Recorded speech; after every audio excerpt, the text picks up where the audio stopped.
Bonjour à toutes et à tous, on m'appelle Steven et comme promis, je viens tout simplement de me rentrer les 8 épisodes de Lucifer dans la tête et ce que je peux vous dire c'est que c'est peut-être une des meilleures parties de saison de Lucifer que j'ai pu voir jusque là. Alors il y a quelques points négatifs comme toute série, on va en parler, mais globalement j'ai passé vraiment un super bon moment. C'est passé très vite alors que quand même j'y suis depuis 9 h ce matin. Je tourne cette vidéo à 17 h 30, donc pour vous dire que j'ai passé un super bon moment. Dans tous les cas, n'hésitez pas vous à me dire ce que vous avez pensé de cette saison et nous c'est parti, on parle en mode full spoiler parce que j'ai essayé de tourner cette critique avec une partie non spoiler, je n'y arrive tout simplement pas, c'est parti.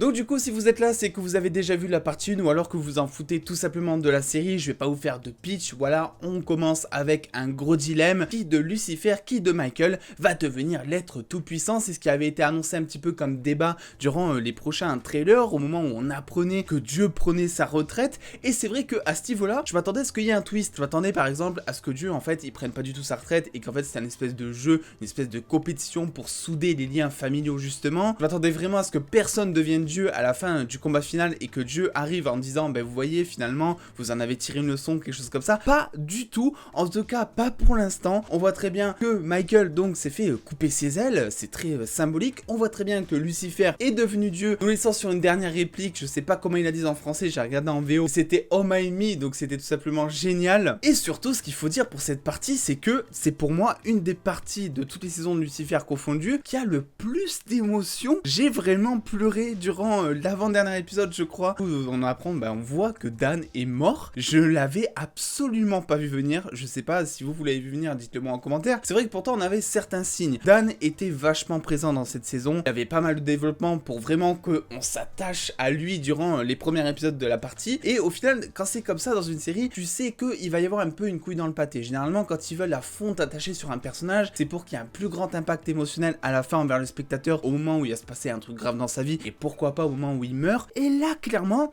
il est mort et la scène était vachement émouvante je trouve. Le deuxième twist évidemment c'était la mort de Chloé. Alors ça évidemment quand tu nous mets une mort de Chloé ça a direct beaucoup moins d'impact parce que tu sais qu'elle va revenir d'une manière ou d'une autre. C'est un des personnages principaux de Lucifer. Je ne savais pas juste si ça allait se passer durant la saison 6 qui est officiellement prévue et qui sera la dernière, ou si ça allait arriver durant les dernières minutes du dernier épisode. Au final ils l'ont fait un petit peu revenir et je trouve que ils ont été plutôt sympas sur cette fin de saison 5, on a envie de voir la suite mais en même temps honnêtement on n'est pas frustré à la fin, on reste pas sur notre fin, ça c'est vraiment le principal et c'est ce que certaines séries Netflix n'arrivent pas à faire, trouver le bon juste milieu. J'ai quelques déceptions et je vais revenir sur le premier problème que je trouvais déjà à la partie 1, c'est-à-dire les lenteurs. Ça revient également durant cette partie 2, c'est-à-dire dès le début on te lance deux épisodes qui sont mine de rien assez prenants, dynamiques, avec des débats, qui va devenir Dieu, avec Dieu qui essaie de s'adapter à la vie humaine, on voit qu'il perd la boule, bref on se dit vraiment mais qu'est-ce qui va se passer, et au final tu sens que il commence un petit peu à tirer sur la corde. Parfois c'est tout simplement justifié pour nous mettre un épisode mais alors génialissime sur Dan qui va vivre sa pire journée et où on va découvrir à la fin que c'était un gros prank de Lucifer. C'était un des meilleurs épisodes je trouve, toute saison confondue de Lucifer, c'était vraiment un plaisir. Et là encore ça nous attachait au personnage de Dan, vous l'aurez compris, mais c'est vrai que par moments tu sentais qu'il voulait un petit peu prolonger le suspense, notamment au moment où Dieu va prendre sa retraite, ou au moment où il cherche ses pouvoirs, t'as vraiment une pause dans l'intrigue de genre un épisode et tu ne comprends pas pourquoi Lucifer ne cherche pas son père, pourquoi Amenadiel ne cherche pas son père alors que il est censé perdre la boule justement. Et pendant ce temps en plus t'as vraiment une enquête en cours à la manière de Lucifer toujours, et c'est vrai que t'as pas tellement d'intérêt à cette enquête. Bon ça c'est pas une nouveauté, les enquêtes dans Lucifer elles servent juste à construire un petit peu le fil scénaristique, à développer aussi le personnage, parce que depuis le début Lucifer arrive à enquêter en faisant tout simplement des parallèles avec sa vie personnelle. Et j'ai trouvé vraiment que dans cette partie, je sais pas si c'est une impression ou si c'est fait exprès, que les liens entre l'enquête et donc la famille de Lucifer étaient vachement plus forcés, étaient vachement plus présents en tout cas. C'est vraiment pas négatif parce que je trouvais que justement ça apportait quelque chose. Et vraiment c'est vrai que chaque enquête, t'avais envie de voir comment Lucifer va réagir, comment est-ce qu'il va tisser des liens avec sa famille, des choses comme ça. Une famille qui est certes brisée mais bien présente dans cette partie 2. Et du coup vu qu'on en parle de cette famille, j'ai trouvé un épisode assez marquant notamment en termes de mise en scène. C'est tout simplement le premier épisode qui s'appelle dîner de famille je crois, où ils sont tous à table et t'as vraiment l'impression qu'ils ont posé une GoPro sur la table un petit peu articulée et qu'ils ont fait le tour de chaque personnage. C'était assez prenant, c'était quelque chose de nouveau je crois dans Lucifer et d'ailleurs ils l'ont pas refait dans les prochains épisodes. Je trouve que c'est assez dommage, ça donnait vraiment une originalité, alors que à contrario justement la scène finale, je l'ai trouvé vraiment pas ouf. C'est censé être un truc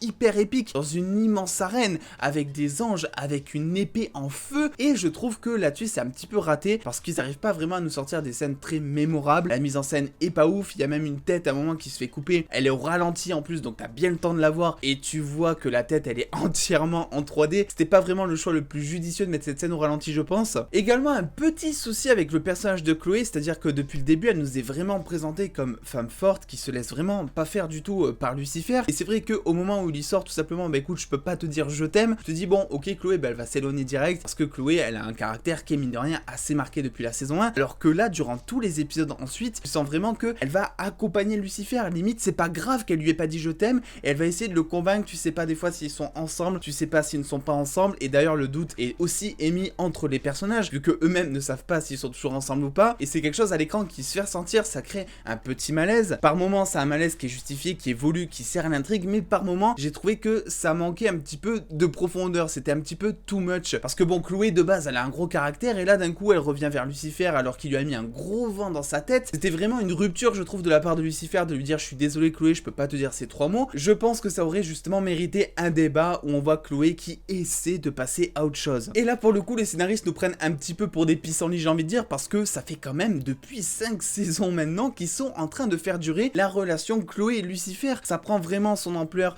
et ça prend vraiment une forme de couple on va dire au milieu de la partie 2 saison 5, et c'est vrai que à force t'en peux plus, t'as juste envie qu'ils se mettent ensemble, et la fameuse bague au doigt très symbolique à la fin de la partie 2 enfin officialiser le truc avec les fameux 3 mots de Lucifer qui étaient enfin lâchés, et ça fait extrêmement plaisir. Pour finir en parlant, j'ai trouvé une lenteur en plus, c'est l'épisode centré sur Linda. Alors c'est très cool parce que t'as l'impression que chaque personnage va avoir droit un petit peu à son épisode. Je crois Ella qui a un petit peu moins de temps d'écran, c'est normal parce que c'est un personnage un petit peu plus secondaire, mais Linda elle a droit carrément à son propre épisode on va dire entre guillemets, avec donc l'histoire avec sa fille qu'elle veut faire innocenter, et j'ai trouvé vraiment que ça crée une lenteur et que ça servait pas du tout au scénario principal et à l'intrigue, contrairement par exemple à l'épisode centré sur Dan qui lui voilà était grave présent dans cet épisode, mais tu sentais qu'à la fin il y avait une certaine leçon, que c'était pour développer son personnage pour ensuite avoir une conséquence directe au moment où il est mort pour lâcher toutes nos larmes. En tout cas c'est vrai que j'ai pas l'habitude de pleurer devant Lucifer et là ils m'ont fait pleurer, mais c'est vrai que cet épisode sur Linda ça crée un petit peu un trou dans ce rythme et j'ai trouvé que c'était assez dommage. Un truc bien par dessus ça c'est que les scènes d'humour sont plutôt bien réussies, toutes les vannes passent crème, j'ai vachement souri voire rigolé des fois à certains moments. C'est sûr que c'est assez facile, par exemple tu prends Dieu qui descend sur terre, tu joues un petit peu avec ses noms, tu joues un petit peu avec ce qu'il va dire sur le terrain, tu joues aussi avec sa relation avec son fils qui voilà tu sens que il en fait un peu trop mais que il veut bien faire justement. C'était vraiment adorable et c'était quand même vachement drôle à l'écran. Il faut aussi qu'on parle de ce fameux épisode 2 je crois qui est un épisode musical. Faut se dire un truc, je suis vraiment pas fan de base des épisodes musicaux, j'adore les comédies musicales et les épisodes musicaux que ce soit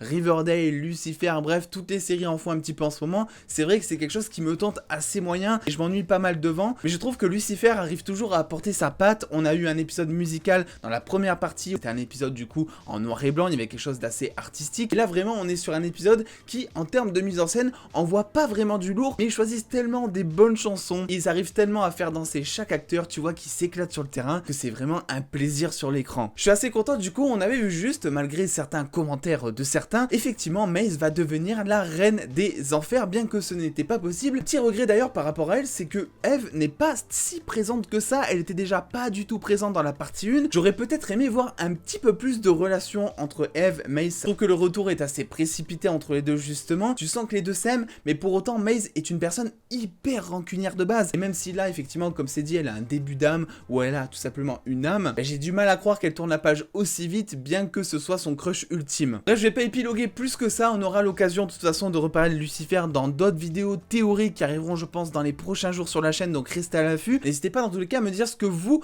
avez pensé de cette partie 2. N'oubliez pas de lâcher le petit pouce bleu si cette vidéo vous a plu, à venir me suivre sur les réseaux sociaux pour avoir beaucoup plus de news en exclusivité et en avance. Et en attendant les dos, prenez soin de vous, faites-vous bien kiffer, des bisous les dos.